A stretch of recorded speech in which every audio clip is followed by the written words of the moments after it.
détermination et continuez à renforcer vos capacités pour une meilleure compétitivité dans les domaines spécialisés. Le constat, je passe le commentaire. Demain, quelqu'un peut prendre sa voiture, se rendre sur Simandou, regarder les cheveux noirs pour considérer plus de Sud-Africains, de Ghanéens, d'Ivoiriens que de Guinéens. Si ce n'est pas des flagments, ceux qui soulèvent les petits drapeaux, pour dire attention, il y a un camion à votre niveau. Attention pour le croisement. Et il est temps que nous pensions que le développement de la Guinée nous interpelle. Et pour développer la bourgeoisie locale, il faut notre implication, notre détermination sans faille. Sinon, les revenus escomptés vont nous laisser en Guinée et partir en dehors de nos frontières. Et c'est la partie la plus importante économique pendant que le projet est en construction. Pour permettre aux villes et aux villages riverains de quitter les pailles pour mettre les tôles. C'est les travailleurs guinéens qui le feront. Celui qui a un revenu va tout d'abord impacter sa petite famille, son village.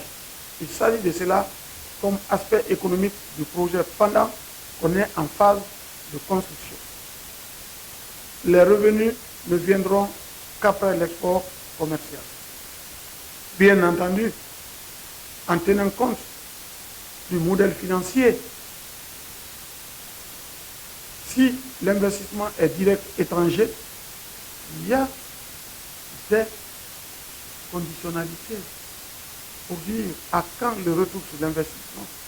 Pendant cette période d'amortissement, nous n'aurons pas de royalties. C'est les taxes qui nous seront payées. Et ces taxes,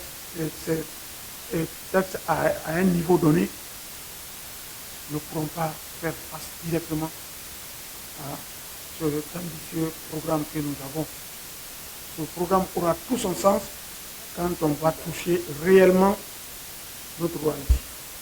Il faut y penser. Il revient donc à chacun de nous de réfléchir positivement et amener les frères à comprendre le bien fondé de ce programme.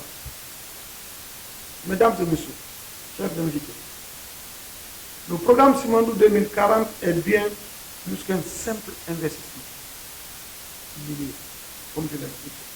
Il s'agit d'un levier stratégique pour le développement social, économique et politique de la Guinée.